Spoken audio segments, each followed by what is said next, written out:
kon dialogue amul caaxaan moo am. En français c'est quoi? Non, en français c'était juste pour venir soutenir Abdou Karim Gueye et Matar Gueye Jamra qui dès le début ont porté ce combat et collectif Ñoo Lank aussi qui a quitté le mouvement Sàmm Sa Jikko parce que Sàmm Sa Jikko n'a pas pu acculer le pouvoir pour qu'il vote ce pouvoir, pour qu'il vote cette loi. Donc aujourd'hui, nous sommes là pour montrer à tous les Sénégalais que Ñoo Lank, Jamra, Abdou Karim Gueye, rappel à l'ordre, sont toujours là pour porter ce combat. Et le message fort que je veux faire porter aux citoyens, c'est qu'ils sachent que les sociétés civiles, les ONG, les Y'en a marristes, ils ont peur de la loi de l'homosexualité. Et certains partis politiques et chefs de parti, et certains leaders d'opposition aussi ont peur de porter ce combat. C'est pas seulement Pastef. Il faut qu'on regarde aussi de l'autre côté. Abou Diallo di jël intervention par rapport ak marche bi kon donc ñu ngi noonu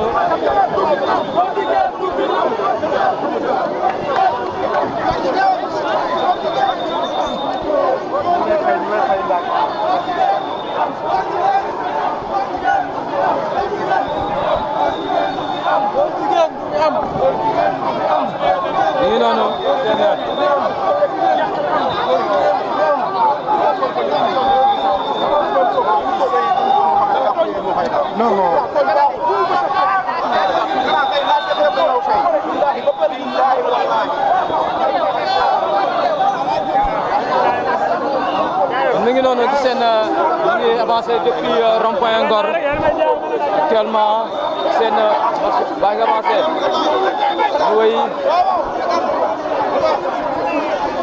donc kon nag du ñu baax ñu ngi ziar kon du ñu bàyyi góor jigéen ñi nga xamante ne ñu ngi doon si dëkk bi li mu campagne woon ba ñu jox ko assemblée jox ko réew mi pour criminaliser góor jigéen na ci continuer sénégalais yi du ñu ay dof li mu waxoon na ko def sénégalais yi ko jox assemblée mu ne day criminaliser góor jigéen loolu moo tax ñu jox ko ñu ngi ko ciy xaar na criminaliser góor jigéen point bu ñu intéressé la waaw bu loolu moo ñu intéressé boo xoolee ñi nga xamante ne ñoo ko doon jàppale démb yëpp kalaasu Dame Fall kii Dame Mbodj dëgg ngeen seen discussion bu ñuy wax seen wax bi ñuy wax xam nga ne lu ñuy wax ni jur loolu du dëgg waaw.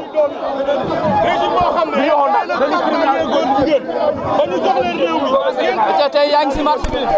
waaw ñoo ngi lay jaajëfal bu baax di leen nuyu bu baax yéen presse bi surtout particulièrement ñu leen di jaajëfal ci taxawaay bi xam nañ ne yombul fii seen valeur kese moo leen fi andi bëgg réew mi moo leen fi andi li tax ñu daje fii ñun ak yéen mooy lu bon li nga xam ne mu ngi xew ci réew mi mbirum góor jigéen ñi ñëwul xàmmee nañu leen mooy ñi nga xam ne dañ koy toléré tey nag yàlla moom atte na Sénégal moom gis nañu ñi fi nekk xàmmee nañ leen ñi fi ñëwul xàmmee nañ leen ki fi ñëw ku ne Sénégal moo la ñor réew mi ñun ñëpp ñoo war a taxaw xeex lu bon ci mbirum góor jigéen ci la bokk góor jigéen dafa yàq réew góor jigéen fépp fu mu am doole réew moomu ci musiba la jëm moo tax ñu ñëw tey teew fii am taxawaay bi te dinañ ko continuer incha allah rabbi ba fii ci réew mi góor jigéen du fi naa ne ñeex ñooy leen di jaajëfal voilà.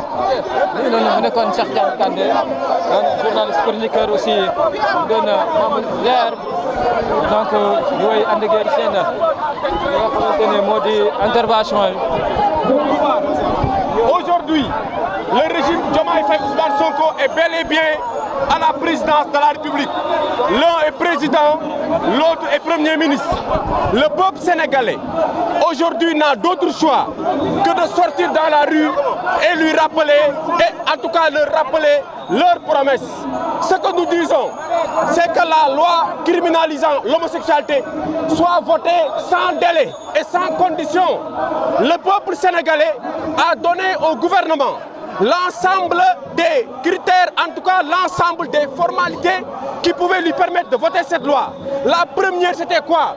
C'était de faire les chefs de partis qui accèdent au pouvoir et qui sont devenus aujourd'hui des chefs de gouvernement et le chef de l'État.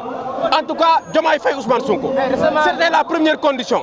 La deuxième condition, c'est leur accession, en tout cas comme parti majoritaire à l'Assemblée nationale. Cette condition aussi a été remplie et le peuple sénégalais l'a respectée. Ce qui reste maintenant à faire, c'est que que cette loi soit une loi comme on avait criminalisé le viol, que l'ensemble des forces vives de ce pays se dressent comme un seul homme pour que la criminalisation de l'homosexualité soit désormais dans notre arsenal juridique. Parce qu'on a vu des homosexuels qui sont venus de la France, poudrés comme des femmes, en crayon, en robe et en jupe courte, venir déambuler dans les rues de Dakar. Cette image-là, on ne l'acceptera plus. On n'acceptera plus que des homosexuels venus de la France viennent se pavaner comme s'ils étaient en territoire conquis au niveau de Dakar. Et ça, la population risque de s'ériger en bouclier et ne va plus accepter que Dakar soit le théâtre des lobbies homosexuels. Ousmane Sonko se le tienne pour dire. On ne va plus accepter qu'un homosexuel descende ici à l'aéroport Blaise Diagne. On va le régler par A ou bien par B. Nous vous remercions. Il y a eu une rencontre récente entre le groupe parlementaire PASTEF et le mouvement And Samm Jikko Yi. Oui, le mouvement Samm Jikko Yi, ça c'est pas un combat de mouvement. Ça c'est pas un combat de parti politique. Ça c'est pas un combat d'individualisme ou bien de leader. Ça c'est le combat du peuple sénégalais.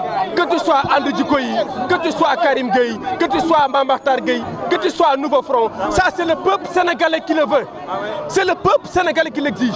Nous sommes au-delà des partis politiques et des conventions, en tout cas partisanes. Nous sommes dans une logique d'enlever une loi qu'on juge opportune. Excusez-moi, nous sommes dans d'enlever un comportement suspect du gouvernement qui tend de plus en plus à accepter, à tolérer l'acte homosexuel. Et nous disons que le peuple sénégalais que vous voyez, est-ce que ce peuple-là accepte l'homosexualité? Est-ce que ce peuple-là accepte l'homosexualité? Est-ce qu'un peuple qui accepte l'homosexualité et qui le tolère va sortir à ce climat chaud et demander à ce que l'homosexualité soit définitivement interdite? Vous savez que donc ce peuple-là n'est pas en face avec Ousmane Sonko. Ce peuple ne parle pas le même langage qu'Ousmane Sonko en matière d'homosexualité. Ce peuple-là n'est pas sur la même ligne politique qu'Ousmane Sonko.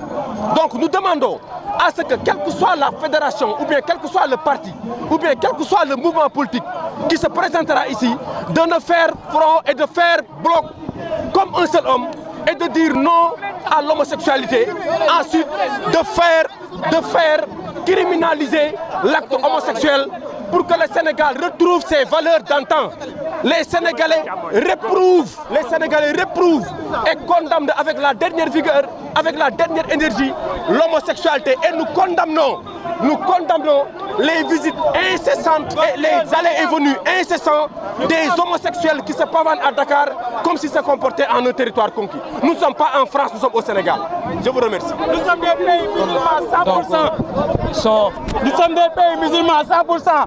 Le projet Bassirou Diomaye Faye ak Ousmane Sonko daf ñu digoon ñun jeunesse Sénégal mooy criminaliser mbiru góor jigéen yi ba tax na loolu nag ñun tey sàmm sa kàddu ak jeunesse bi nga xam ne tey dañoo engagé wu pour bëgg seen réew ñu bëgg dindi loolu noonu pour ñu criminaliser mbiru góor jigéen yi parce que góor jigéen yi niveau international xam nañ ni ordre bi duñ ko mas a validé loolu ay wax la mbiru góor jigéen fii Sénégal duñ ko mas a voté pour criminaliser ko ñun nag pare nañ pour engagé wu lu mu laaj dañu koy jox parce que ñun c'est le Sénégal xam ngeen ni fii ñu nekk tey jii muy Almadi góor jigéen ñi ñoo fi ëpp fii mooy siège góor jigéen ñi fekkee góor jigéen ñi dañoo yor seen financement dañu ko téye ñun yaakaar ñu lu Serigne Touba Alaaji Malick réew moo xam ne réewu kilifa diina yi tey duñu nangu benn autorité bu ñëw falu tey ngay kii doolee góor jigéen ñi gis nañ góor jigéen bi palais moom na njëkk a recevoir biir palais loolu nag tey jii nii gis nañ góor jigéen bi étudiants yi bañ waxee palais ñu leen tàccu loolu nag tey